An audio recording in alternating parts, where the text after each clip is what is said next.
सोच कर देखिए, नक्शे पर खींची गई एक लकीर क्या ये किसी देश को जोड़ सकती है या तोड़ सकती है? आज हम भारत के इतिहास के एक ऐसे ही अध्याय पर नजर डालेंगे जिसने पंजाब का भूगोल और उसकी पहचान हमेशा हमेशा के लिए बदल दी। एक नया राज्य आखिर बनता कैसे है? क्या यह सबकी सहमति से होता है या इसके पीछे एक लंबा टकराव छिपा होता है? देखिए, एक नए राज्य का जन्मना कभी भी आसान नहीं होता। अक्सर इसके पीछे सालों का संघर्ष, जबरदस्त राजनीतिक बहस और बड़े-बड़े सामाजिक आंदोलन होते हैं। और जब बात पंजाब की आती है, तो ये सवाल और भी कहीं ज्यादा पेचीदा और जज्बातों से भरा हुआ था।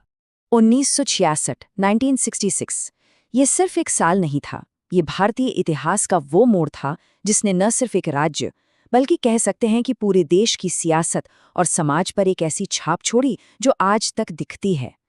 तो इसी साल बहुत तीखी राजनीतिक बहसों और सड़कों पर हुए विरोध प्रदर्शनों के बाद पंजाब के लिए एक ऐतिहासिक फैसला लिया गया।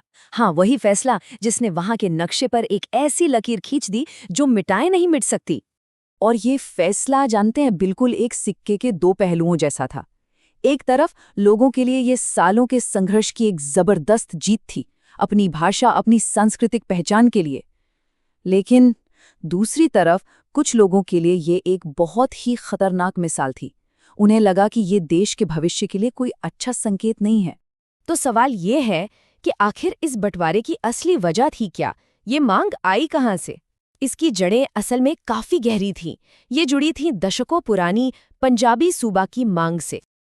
देखिए, ये कोई रातों रात उठी मांग नहीं थी, बिल्कुल नहीं। ये एक बहुत लंबे और जोश से भरे आंदोलन का नतीजा था और इसका लक्ष्य एकदम साफ था, पंजाबी भाषा के आधार पर एक अलग राज्य बनाना। और इसके लिए जरूरी था कि मौजूदा पूर्वी पंजाब को बांट दिया जाए, जहां उस वक्त हिंदी और पंजाबी दोनों भाषाएं प्रमुख थीं। लेकिन जैसा हर बड़े बदलाव के साथ होता है, इसका विरोध भी उतना ही तगड़ा हुआ। मोरारजी देसाई और अटल बिहारी वाजपेयी जैसे उस दौर के कई बड़े राष्ट्रवादी नेताओं को ये डर था कि भाषा के बेसिस पर राज्य बनाना देश की एकता के लिए एक बहुत बड़ा खतरा हो सकता है।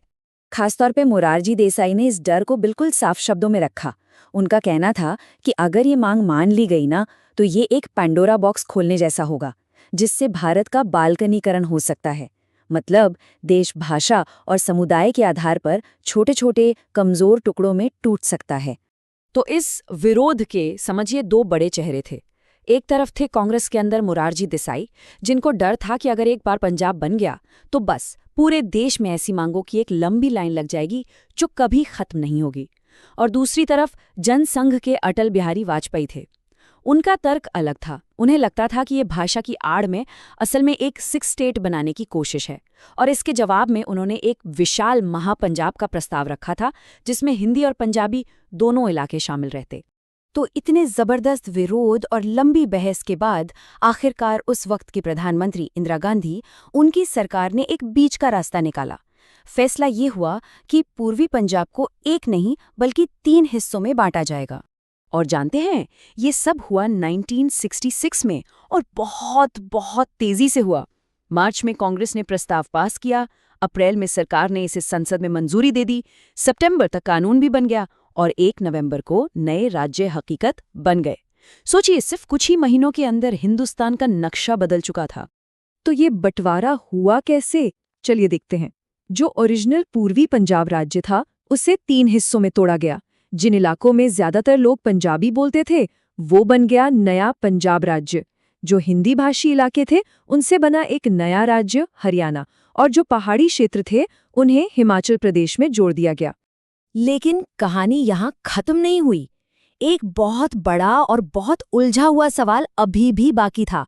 एक ऐसा सवाल जिसका पूरा जवाब शायद आज तक नहीं मिल पाया है कि इन 2 नए राज्यों की राजधानी, कैपिटल क्या होगी। इसका सॉल्यूशन निकला चंडीगढ़।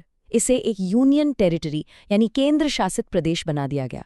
इसका मतलब ये सीधे सेंटर के कंट्रोल में है, और ये पंजाब और हरियाणा दोनों की शेयर्ड कैपिटल बन गई। ये समझौता, जो उस वक्त एक सॉल्यूशन जैसा लगा, वही आज तक दोनों राज्यों के बीच विवाद का एक बहुत बड़ा मुद्दा बना हुआ है। तो 1966 की ये पूरी कहानी हमें एक बहुत ही बड़े और बुनियादी सवाल के साथ छोड़ जाती है। क्या भाषा के आधार पर नए राज्य बनाना क्षेत्रीय पहचान को मतलब रीजनल आइडेंटिटी को मजबूत करता है या फिर ये देश की एकता की भावना को कमजोर करता है? ये एक ऐसा सवाल है जो उस दौर में जितना जरूरी था आज भी उतना ही रेलेवेंट है।